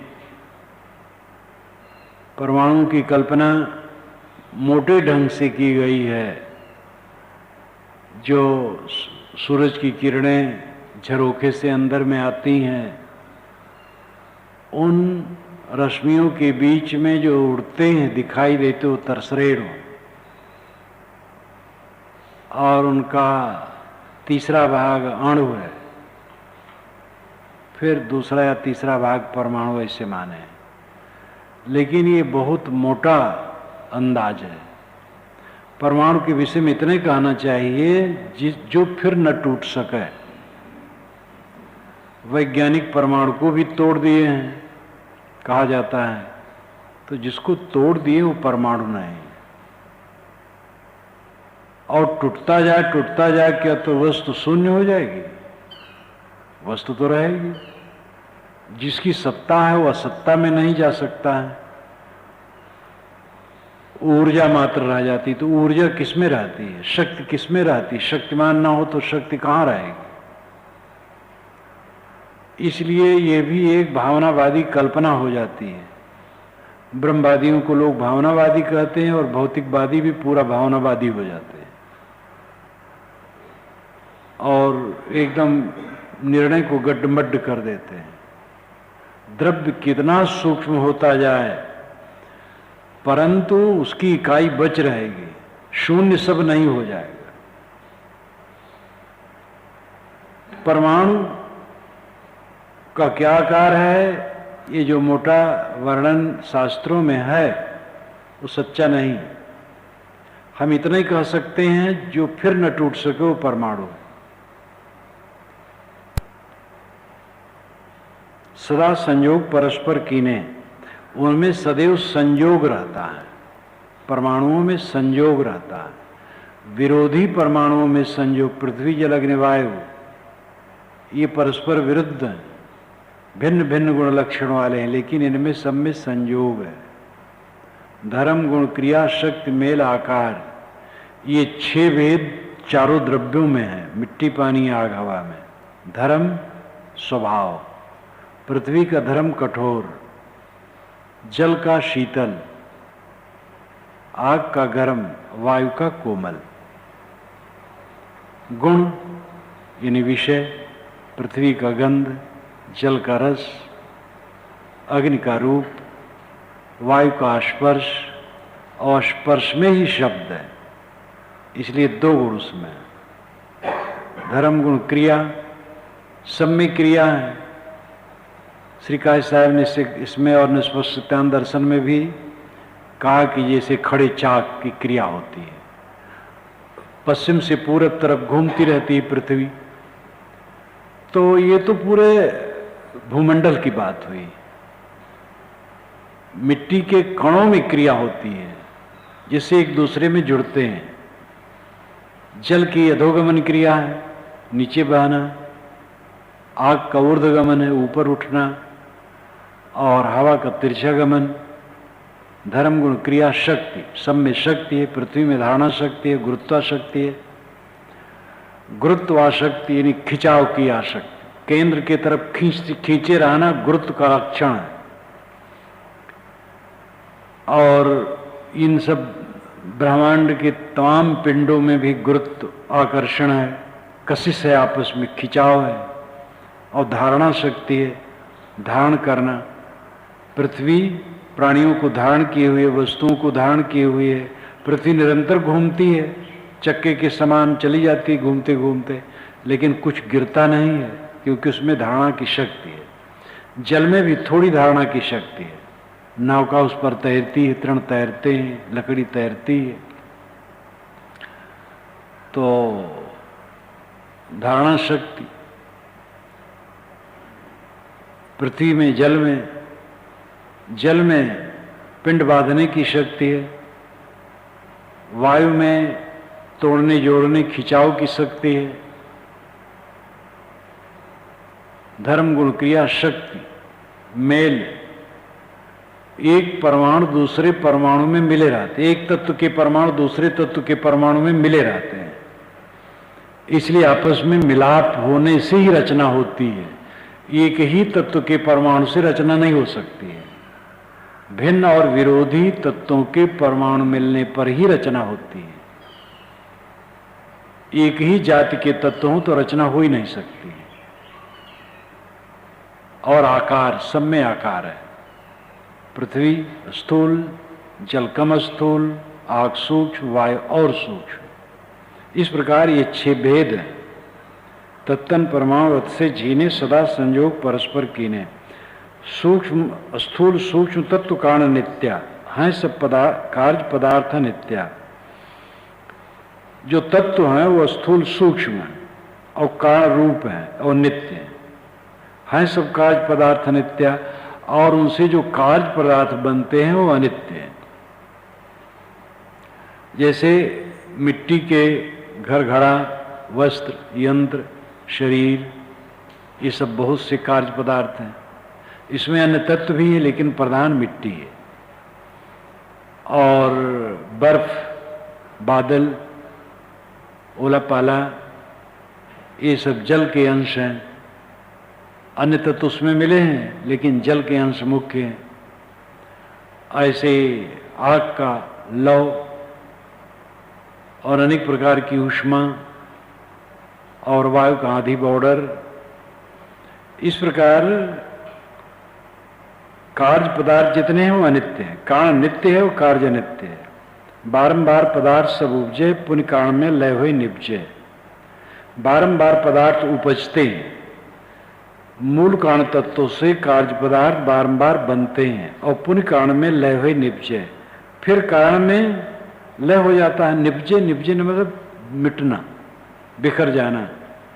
कार्य बिखर जाते हैं और कारण में लीन हो जाते हैं। ऐसो प्रवाह रूप संसार अनादि काल से चली है धारा। इस प्रकार प्रवाह रूप संसार है, अनादि काल से यह धारा चल रही है। प्रवाह रूप नित्य और वस्तु रूप नित्य, नित्यता के ये दो लक्षण हैं। जैसे मिट्टी, पानी, आग, हवा, ये वस्तु रूप में नित्य है। आत्मा, जीव वस्तु रूप में नित्य है, लेकिन बीज वृक्ष प्रवाह रूप में नित्य है। कोई बीज नित्य नहीं है, वो वृक्ष बन जाएगा और वृक्ष फल और बीज के रूप में हो जाएगा, तो प्रवाह रूप नित्य है। और मूल द्रव्य स्वभावतः नित्य है। अनादि काल से ये प्रपंच चल रहा है। सूर्य, चंद्र, नक्षत्र, तारादिक अनादि ये भी पदार्थ स्वाभाविक। सूर्य, चंद्र, नक्षत्र, तारादिक जो आकाश में हैं ये भी सब स्वाभाविक अनादि पदार्थ हैं, सब समय। अब कहीं कोई वस्तु टूट जाए, जुट जाए, ये तो सब होता रहता है, लेकिन ये सारे द्रव्य, सब पिंड, ये सब अनादि काल से चक्र काट रहे हैं। परमाणु देश नित्य तत्वों का, ज्ञान देश अगणित जीवों का। तत्वों का परमाणु देश है। देश नाम स्थित की जगह, केंद्र। तत्वों का केंद्र क्या है? परमाणु। परमाणु ही अंतिम सत्यता है।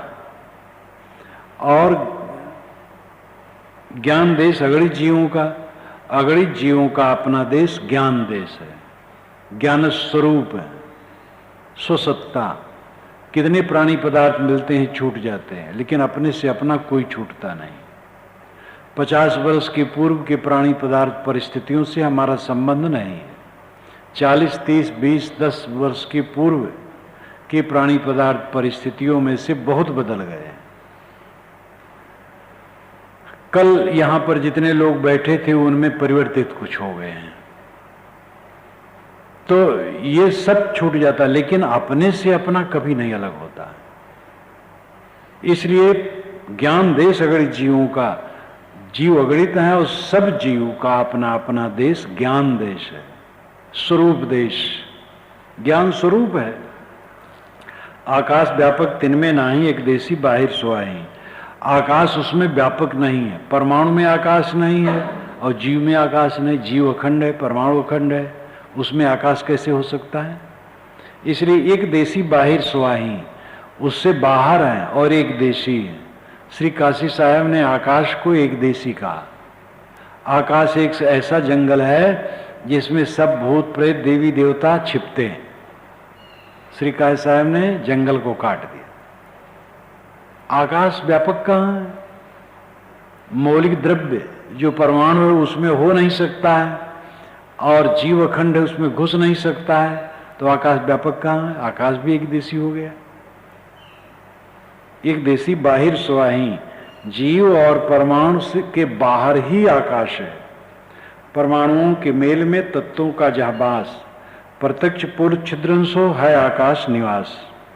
परमाणुओं के मेल में तत्वों का जहाँ वास, परमाणुओं का जहाँ मिलाप होता है, संयोग होता है, तत्वों का निवास होता है। प्रत्यक्ष पोल छिद्रंशो है आकाश निवास। उसी में प्रत्यक्ष रूप में देखा जाता पोल और छिद्र है, वही आकाश का निवास है। दो वस्तुओं की संध में आकाश है। निराकार आकाश का कछ परिणाम न हो, प्रतिबिंबता असंभव नहीं शब्दन को। आकाश निराकार है तो उसका कोई परिणाम नहीं हो सकता है। परिणाम विकार में होता है, बिना विकार के परिणाम नहीं होता। ये ध्यान देना चाहिए। जैसे दूध रखा है तो दूध में विकार होगा तब दही बनेगा, तो दही परिणाम आ गया। और दूध में विकार ना हो तो दही बन नहीं सकता है। दही बनना छोड़ दो, खराब भी नहीं होगा। चाहे दही बने, चाहे खराब हो जाए, चाहे कसैला हो जाए। विकार होने से, विकार है परिवर्तन, परिवर्तन ही विकार है। उसमें रासायनिक शक्ति रहती है, वस्तुओं को बदलने की क्षमता। हर जड़ द्रव्य में रासायनिक शक्ति है। रासायनिक शक्ति का लक्षण है वस्तु को एक स्थिति से दूसरी स्थिति में पहुंचा देना। और जैसे मकान बना है, इसमें रासायनिक शक्ति निरंतर काम कर रही है, इसको जीर्ण कर रही है, और जीर्ण करते करते एक दिन धूह कर देगी, भले देर लगे। और कोई वस्तु है उसमें रासायनिक प्रक्रिया ऐसी है कि उसको मजबूत करती जाती है कुछ काल तक। जैसे वृक्ष है, पौधा बना, पेड़ बना, कच्चा है, लकड़ी कच्ची है, लेकिन रासायनिक शक्ति उसके काष्ठ को मजबूत करती जाती है, ऐसा परिवर्तन लाती है कि मजबूत होता चला जाता है और कुछ काल में बहुत मजबूत हो जाएगा। लेकिन वह रासायनिक प्रक्रिया ऐसी चलेगी कि धीरे धीरे उसको कमजोर कर देगी और जीर्ण हो जाएगा। पेड़ न काटा जाए तो भी जीर्ण होकर के कभी नष्ट हो जाएगा। इस प्रकार रासायनिक क्रियाएं वस्तुओं में सब समय बनी रहती है। आकाश में ये सब कुछ नहीं है, क्योंकि आकार ही नहीं है, कोई घनमान नहीं है, कोई द्रव्यत्व नहीं है, कोई गुणधर्म नहीं है, इसलिए उसमें कोई परिणाम नहीं है। प्रतिबिंबता सो संभव, इसलिए उसका प्रतिबिंब होना कैसे संभव है? आकाश का प्रतिबिंब होता है, कैसे संभव है? जल में जो आकाश का प्रतिबिंब दिखाई देता है वो आकाश का नहीं है, वो गर्दा गुब्बार का है। आकाश में जो तत्वों के कण फैले हुए हैं, वो एक कण एक टीन की तरह लगते हैं कि ऊपर छाए हुए हैं, उसका प्रतिबिंब है, आकाश का नहीं। आकाश स्वरूप ईश्वर का प्रतिबिंब जीवों में, देह घटों में है, महाब्रह्म है। प्रतिबिंबता से संभव नहीं शब्द ध्वनि को है, ये और शब्द ध्वनि भी उसमें नहीं हो सकती है। आकाश में ये बात अलग है कि आकाश में हम रूप देखते हैं, हमारे आंख तक वस्तु चिपकी हो तो हम देख नहीं पाएंगे, बीच में खाली जगह चाहिए। स्वाद हम इसलिए चखते हैं क्योंकि मुख में खाली जगह है, घुमाते हैं तब स्वाद चखते हैं। लेकिन आकाश का गुण स्वाद तो नहीं हो जाएगा, रूप आकाश का गुण तो नहीं हो जाएगा। पूर्व पक्षी कहता है आकाश ना हो शब्द कहाँ होगा, तो मैं कहता हूँ आकाश ना हो तो रूप कहाँ देखोगे, तो रूप भी आकाश का गुण है। गंध कहाँ सूंघोगे, तो गंध भी आकाश का गुण है, तब निरुत्तर हो जाते हैं। इसलिए आकाश शून्य है, शून्य में तो ही सारी क्रियाएं हैं, सारी क्रियाएं की जाती है, लेकिन आकाश स्वयं कुछ नहीं। जैसे हम लोग बचपन में कहते थे बुझौल, एक दूसरे को परास्त करने के लिए, तो कहते थे बताओ कौन ऐसी चीज है जो सब में है उसमें कुछ नहीं। तो जो नहीं जान पाया हैरान हो जाए। नाम ऐसा है कि सब में है और नाम में कुछ नहीं है। नाम क्या है? नाम बस। तो आकाश में सारी क्रियाएं होती ठीक है, लेकिन आकाश स्वयं कुछ क्रिया नहीं कर सकता क्योंकि वो शून्य है। धर्म गुण क्रिया शक्ति स्वाभाविक चार तत्वों में नित्य है तात्विक। धर्म गुण क्रिया शक्ति ये चार तत्वों में नित्य स्वाभाविक और तात्विक है। स्वाभाविक स्वभाव से है, तात्विक है तत्व में उसकी शक्ति निहित है। तत्व नाम अंतिम सत्यता, जड़ चेतन दोनों अपने अंतिम सत्य हैं। मूले मूला भावाद मूलम मूलम, कपिल ने सांख्य दर्शन में कहा है मूले मूला भावाद, मूल में मूल का अभाव होने से मूलम मूलम। मूलम मूलम का अर्थ है मूलम अमूलम, मूल अमूल है, पेड़ जड़ रहित है। पेड़ के जड़ है लेकिन जड़ जड़ रहित है। पेड़ के तो जड़ है लेकिन जड़ के जड़ नहीं है। तो जड़ चेतन दोनों मूल हैं और इनका मूल कुछ नहीं है। तो धर्म गुण क्रिया शक्ति स्वाभाविक, धर्म गुण क्रिया और शक्ति ये तत्वों में स्वाभाविक हैं, चार तत्वों में नित्य रहते हैं। उसको बताया गया था धर्म, पृथ्वी का धर्म कठोर, जल का शीतल, आग का गर्म, वायु का कोमल, और गुण पृथ्वी का गंध, जल का रस, अग्नि का रूप, वायु का स्पर्श और स्पर्श में ही शब्द, और क्रिया इन सभी तत्वों में क्रिया है, और शक्ति सभी तत्वों में शक्ति है। जैसे पृथ्वी में धारणा और गुरुत्व, जल में कुछ धारणा और पिंड बांधने की शक्ति, और वायु में तोड़ने जोड़ने उखाड़ने तोड़ने की शक्ति, और अग्नि में दहन शक्ति। पृथ्वी जल दुई में गनलेहु, कठिन शीत जान धर्म येहु। पृथ्वी और जल ये दोनों में समझ लो कि कठिन और शीत धर्म है। पृथ्वी में कठिन और जल में शीत। प्रकाशन धर्म तेज कर जानो, साहब स्वयं विवरण देते हैं। तेज का, आग का प्रकाशन धर्म है। धर्म अति कोमल वायु विचानो, और वायु को यह पहचानो कि उसका धर्म अति कोमल है। गतिमान वायु विशेष समाना, जो गतिमान वायु है और विशेष वायु है और समान वायु है। जो गतिमान वायु तो सदैव गतिमान है, लेकिन उसमें दो भेद है, विशेष और समान। जैसे यहाँ पंखा भी न चले तो ये समान वायु यहाँ है, क्योंकि हवा वैसे आ नहीं रही है, और जब हवा चलती है तो विशेष वायु है।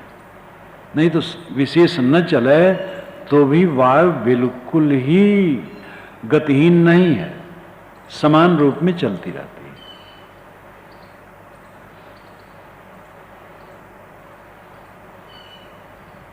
गतिमान वायु विशेष समाना। गतिमान वायु गतिमान है, लेकिन भेद है विशेष और समान। कभी जोर से, कभी अति जोर से, कभी तूफान उसका एकदम सीमा पर है। और वस्तुओं को तोड़ फोड़ करके देखो, वहाँ कहाँ आसाम या कहाँ आए तो फिर वो आदमी को उठा करके फेंका तो पेड़ में कहीं सटके, कहीं क्या हुआ। हद है वायु की शक्ति। शब्द तास गुण तैसा जाना, और शब्द उसका गुण है। इसको भी इसी ढंग से समझो कि क्रिया ही में शब्द होता है। अनाहत ध्वनि यह समान पवन का, वर्ण ध्वनि शब्द वायु विशेष का। अनाहत ध्वनि ये समान पवन का है। समान पवन में अनाहत ध्वनि होती है। अनाहत ध्वनि तो एक वही खोपड़ी में मानते हैं जो नसों की झनकार है, पर ध्वनि को भी आप इस ढंग से कह सकते हैं। हम शब्द बोलते हैं तो आगे कोई दीवार है तो वहां से रुक जाता है। इस सामान्य वायु में ऐसा होता है। और वर्णध्वनि शब्द वायु विशेष का, जो वर्णध्वनि है ये वायु विशेष का है। जब हम दंत, तालु, ओष्ठ इत्यादि का आपस में टकराते हैं तो वहां का वायु आगे तरंगित हो जाता है और बाहर के वायु में एक तरंग उत्पन्न करता है। तो वो तरंग जा करके मनुष्य के कान के पर्दे पर टकराता है, तब शब्द सुनाई देता है। तो वर्णध्वनि शब्द वायु विशेष का, विशेष वायु का वर्णध्वनि है। वायु से धक्के परमाणु से लग सुनिपरत शब्द कानन से, उसकी ही व्याख्या है। वायु से धक्के परमाणु से, जैसे कि हम जमीन पर एक लाठी पटक देते हैं तो वहां का वायु दब जाता है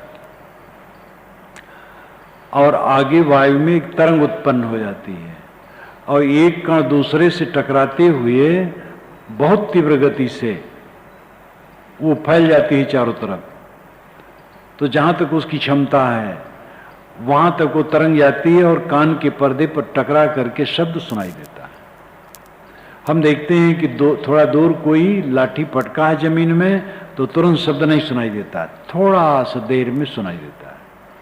क्योंकि पटका जब, तो आंख तो से तो देखे कि पटका, लेकिन अभी तरंग हमारे कान के पर्दे पर नहीं आई। जब कान के पर्दे पर आई तब सुनाई दिया। लाउड स्पीकर से भाषण होता है, भोपा लगा है, तो भोपा लगा है, एक यहाँ है और एक दूर है। तो दूर जब हम हैं तो पहले वहां सुनाई देता है, क्योंकि वहां सीधे नजदीक है। और यहाँ वाले भोपे में जो आवाज है वो जब बाहर तरंगायित होता है तो थोड़ा सा देर हो जाती है। जैसे सूरज से हमें प्रकाश तो मिलता है लेकिन धुन नहीं सुनाई देती है, क्योंकि वो बहुत दूर है, वहां से ध्वनि आना असंभव है। वायु से धक्के परमाणु से लग सुन परत शब्द कानन से, ऊंची भूमि सो शब्द रुक जावे, प्रध्वन होए फिर पीछे आवे। ऊंची भूमि में शब्द रुक जाता है और प्रध्वन होकर के वो पीछे आता है, ये वायु के कारण है। उष्ण शीत कठिन और कोमल 4 स्पर्श है वायु में चल। वायु चल वायु में यानी चंचल वायु में, गतिशील वायु में 4 स्पर्श हैं, उष्ण शीत कठिन और कोमल। गरम गरम, ठंडा ठंडा, कठिन कठिन, कोमल कोमल। जोर से आंधी चलती है तो छर्रे धूल कण शरीर में लगते तो कठिन कठिन लगते हैं। सामान्य थोड़ा चलती है तो कोमल कोमल लगते हैं। गर्मी महीने में उष्ण, ठंडी महीने में शीतल। कोमल स्पर्श मुख्य वायु का गुण जो, कठिन शीत उष्ण जो अन्य तत्वन के हुए। जो कोमल स्पर्श है वो मुख्य वायु का है, वही उसका गुण है। कठिन शीत उष्ण जो ये अन्य तत्वन के हुए। कठिन स्पर्श है तो पृथ्वी के अंश हैं, शीत स्पर्श है तो जल का, और उष्ण स्पर्श है तो आग का। वायु तत्व में स्पर्श गुण, रूप तेज गुण मान, जल रस पृथ्वी गंध सो विषय वही गुण जान।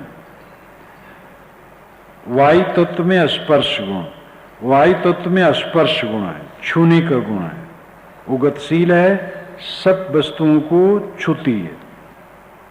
रूप तेज गुण मान, और तेज का रूप गुण है, रूप दिखाना।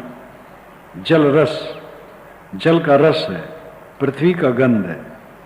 विषय वही गुण जान, विषय और गुण एक ही समझो। ये पर्यायवाची विषय कहा जाता है, गुण कहा जाता है। 5 गुण हैं, 5 विषय हैं। छित क्रिया खड़े चाक्षम जानो, अधो क्रिया जल लेव पिछानो। छित क्रिया पृथ्वी की क्रिया पश्चिम से पूरब तरफ है।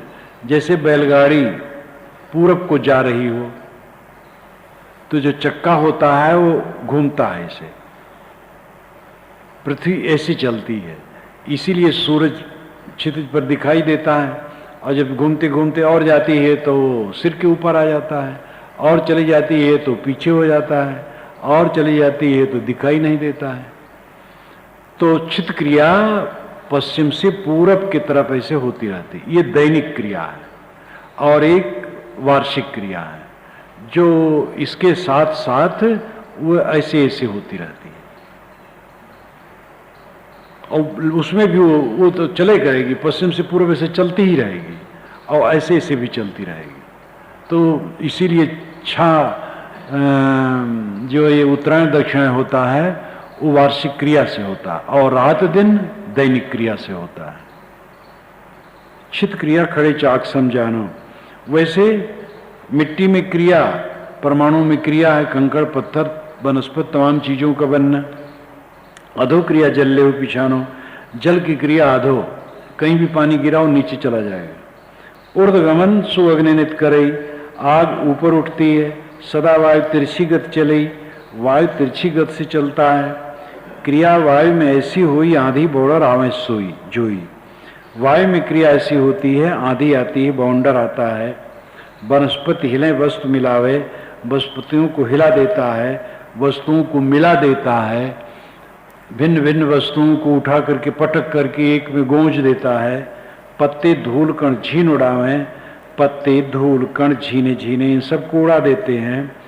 तत्वयुत शब्द गंधादि गुणों को इंद्रियन समीप लावे सो को। तत्व युक्त शब्द गंधादि गुणों को, जो तत्व के संबंधित गुण हैं, विषय है, शब्द स्पर्श रूप रस गंध, इंद्रिय समीप लावे सो को, उनको इंद्रियों के समीप वायु लाता है। अग्नि जरावे लहर उठाई, बहुत क्रियास वायु कराई।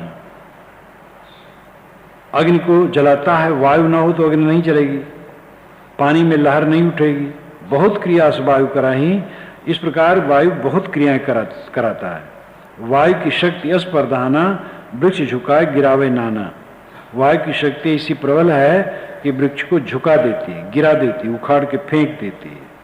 मुर्दे फुलाए डार तोड़े, मुर्दे को फुलाता है और वृक्षों के डाली को तोड़ देता है। छत्ते खपरा दूर ले डाले, छत्ते यानी ऊपर छज्जन है, उखाड़ देता है, खपड़ा को उखाड़ करके दूर फेंक देता है। कफ पित्त वात नाड़िन गति, श्वास चलन नित होए, रस पहुंचाए तंदय बल, शक्ति वायु की जोर। कफ पित्त वात ये तीन नाड़ियां चलती हैं, उसमें वायु का सहारा है। श्वास चलन नित होए, श्वास चलता है, ये भी वायु के कारण। रस पहुंचाए तंदय बल, शरीर में रस पहुंचाता है, शरीर को बल देता है, ये वायु की शक्ति है। वेग सुचलन भस्म करण, जल और अन्न पकाए, पिघले सूखे जलन गरम, शक्ति तेज में पाए। तेज में शक्ति है वेग से चलना, जोर से चलना, वस्तुओं को भी उत्तेजित करना, भस्म कर देना, जल और अन्न को पकाना। जल को ही पकाता है, धीरे धीरे जल को सुखा देता है, अन्न को पकाता है, फसल को पकाता है। पिघले सूखे जलन गरम, वस्तुओं को पिघला देती है आग, सुखा देती है, जलन उत्पन्न करती है, गर्म कर देती है। शक्ति तेज में पाए, ये तेज में आग में शक्ति है। असल लक्षण जल शक्ति को वाही, तुरंत शीतल नरम कराही। जल की शक्ति है कि जहाँ छोड़ दो वहाँ ठंडा कर देता है और नरम कर देता है। पदार्थ भिगाए पिंड बधावे, पदार्थों को भिगा देता और पिंड बांध देता है। तृप्त कर जिलाए प्यास मिटावे, पानी आदमी पीता है तो तृप्त होता है, जीता है, प्यास मिटा देता है।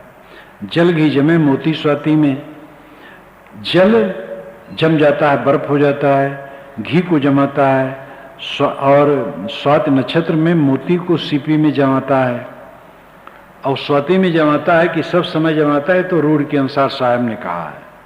लेकिन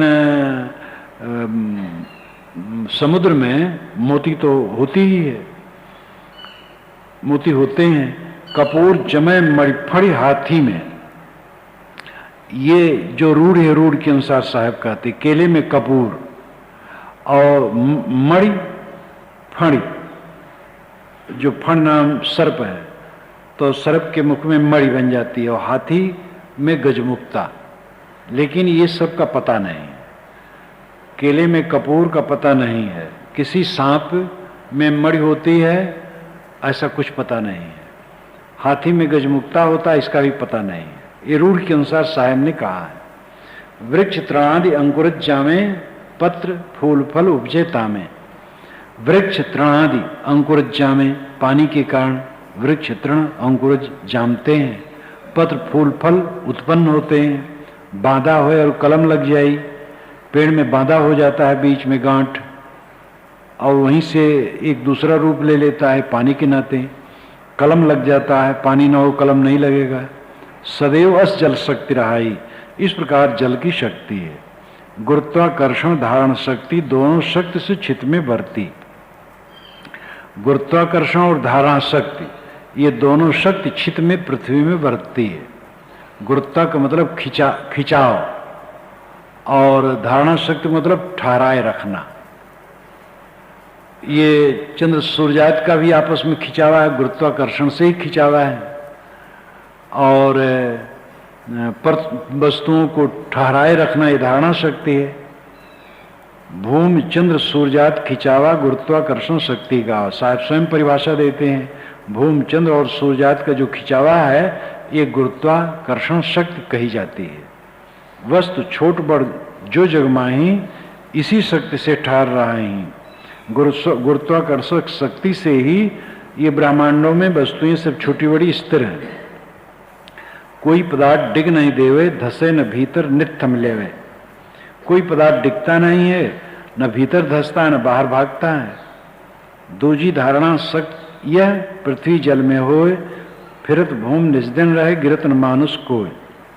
दूसरी धारणा शक्ति पृथ्वी में है और जल में भी है कुछ। फिरत भूम निस्दिन रहे, पृथ्वी रात दिन घूमती है लेकिन कोई मनुष्य गिर नहीं पड़ता है, धारण किए रहती है। और नदियों समुद्रों में भी नौका इत्यादि को जल धारण किए रहता है। बड़ पृथ्वी के सामने जीव चीटी समझान, बिन घबराहट कर्म हुए, उलट सीध नहीं ज्ञान। पृथ्वी बड़ी है, उसके सामने जीव चीटी के समान है, इसलिए बिना घबराहट के कर्म होता है, उलट सीध का ज्ञान नहीं होता है। उंगली पर चीटी घूम रही है और उंगली को घुमाते रहो, चीटी कोई फर्क नहीं पड़ेगा, वो चलती रहेगी। इसी अंदाज से समझ लो, इतनी बड़ी पृथ्वी है, मनुष्य घूमते रहते हैं, किसी दिशा में घूमते रहते, उनको कुछ पता नहीं रहता है कि पृथ्वी घूम रही है। परमाणु चार तत्व के जामे, रसायन शक्ति रही है तामे। जिसमें चार तत्व के परमाणु हैं, किसी भी द्रव्य कार्य पदार्थ में या कारण में रसायन शक्ति उसमें रहती है। अब ये विभ्रम, रसायन शक्ति, जल की रसायन शक्ति और वायु में स्नेह शक्ति, ये भ्रम उत्पन्न करता है। श्री विशाल साहब की वाणी में ये बारंबार आता है, तो वहां मैंने टिप्पणी कर दी है। वहां पर रसायन का रसयुक्त केवल है और स्नेह का मतलब खिंचाव केवल है, हवा खींचती है। और जल होता है, उसमें रस, एक चिपचिपाहट हो जाती है, इतने अर्थ है। और जो रसायन शक्ति जिसे कहते हैं, वह रसायन शक्ति है पदार्थों को बदलने की शक्ति। जैसे मैंने दूध से घी बताया, कोई भी हर वस्तु में कोई भौतिक द्रव्य हो, उसमें सब में रसायन शक्ति है, वो पदार्थों को बदलती रहती है। और स्नेह का मतलब चिकनापन लाना। पानी में चिकनापन होता है, वही शक्ति सब तेज बनावे, तत्वों का नित मेल मिलावे। वही शक्ति सब वस्तु बनावे। ये जो रसायन शक्ति है, वस्तुओं के निर्माण में ही जान है। रसायन शक्ति ना हो तो वस्तुओं का निर्माण होगा ही नहीं। तत्वों का नित मेल मिलावे, तत्वों का मेल यही मिलाता है। धातु सुनादि अभ्रक पारा, रत्न पाषाण कोयला कारा। धातु अनेक प्रकार के, सोना इत्यादि, अभ्रक, पारा, रत्न, कारा, पाषाण या सामान्य पाषाण या कोयला, सोरा, गंधक, बहुत प्रकार के क्षार, बेली, पेड़, तृणात पसारा, बेली यानी लता, पेड़ और तृण इत्यादि जो पसारा है। तत्व सो पदार्थ उपजते जेते ताहि शक्ति जान होते थे। तत्व से जितने पदार्थ उपजते हैं, साहिब इतने नाम लिए, सोनादिक धातु, अभ्रक, पारा, रत्न, पाषाण, काला कोयला, सोरा, गंधक, अनेक प्रकार क्षार, बेली, पेड़, तृण इत्यादि। फिर कहाँ तक नाम लिया जाए? जितने पदार्थ तत्वों से बनते हैं, सब में रसायन शक्ति रहती है, तभी वो बनते हैं। स्नेहाकर्षण नामक जाति तत्वों के परमाणु में शक्ति, तत्वों के परमाणु में शक्ति स्नेहाकर्षण भी है, खींच लेना। यहां स्नेह का मतलब केवल चिकनापन नहीं है। इसलिए कोई भी शब्द हो तो प्रसंग के अनुसार समझने की चेष्टा करनी चाहिए, भ्रम उत्पन्न हो जाएगा। स्नेह खींचना, पदार्थों में खींचने की शक्ति भी है। स्नेहाकर्षण तत्वों के परमाणु में शक्ति, सबका मेल वह शक्ति मिलावे, नहीं तो वस्तु बने कस पावे। यह स्नेहाकर्षण शक्ति, खींचने की शक्ति जो है, यही तत्वों का मेल मिलाती है, नहीं तो वस्तु बने ही ना। अब एक छोटा सा पौधा, एक गन्ना काट करके पैड़ा डाल दिया गया, वहीं नीम का बीज डाल दिया गया और वहीं आम का लगा दिया गया, नींबू लगा दिया गया, पास पास में बड़े हुए, गन्ना बड़ा हो गया, सब बड़े हो गए। गन्ना वहीं मीठा रस देता है, आम खट्टा रस देता है और नीम कड़वा रस देता है। नींबू का भिन्न उसकी भिन्न खटास है, तो उनके अपने बीजी असर से है। द्रव्य वही रहते हैं, लेकिन द्रव्य में थोड़ा बेस अंतर रहता है। इसको समझाने के लिए गोल चक्कर करते हैं अध्यापक लोग, और उसमें तत्वों का नाम ऐसे दे देते हैं और बताते हैं यहाँ से यहाँ मिलकर के खट्टा, यहाँ से मीठा, यहाँ से यहाँ से, ये समझाने के लिए कहते हैं। तो तत्व सब वही रहते हैं, मात्राओं की कमी बेसी से खट्टा, मीठा, नमकीन ये सब होते रहते हैं। सदा परमाणु न्यारे रहें, देख न पड़े जगत यह कभी। परमाणु सदैव अलग अलग रहें तो जगत ये कभी दिखाई नहीं देगा। तत्व मेल आकार गुण धर्मा, वर्णन किए शक्तियों कर्मा। तत्वों के मेल आकार गुण धर्म ये और शक्ति इत्यादि को उनके कर्म, ये सबका मैंने यहाँ तक वर्णन किया। इसी से जगत बनता रहता है।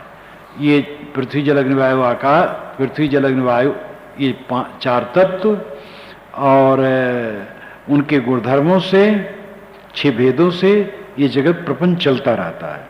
तत्वों के खटभेदस स्वयं अनादि जोय, करता है नहीं जगत का क्यों भरमस सबको। ये तत्वों के खटभेद तत्वों में हैं, ये स्वयं अनादि हैं, इन्हीं से जगत बनता रहता है। कोई व्यक्ति बैठ करके इसको बनाता नहीं है। क्यों भटकते हो? काशीदास बिनोए प्रभु, पारखी संदयाल, पारक गुरु मम हृदय बसो, बरिया बागत बाल। सदगुरु श्री काशी साहब अपने को बालक कह करके कहते पारखी संत दयालु होते हैं। मैं उनका विनय करता हूँ और मेरे हृदय में सदगुरु संत जन बसें, और जिससे कि हमारी भक्ति बनी रहे। भक्ति बनी रहेगी तो ज्ञान वैराग सब बना रहेगा। इसलिए भक्ति की स्थिरता की जरूरत है।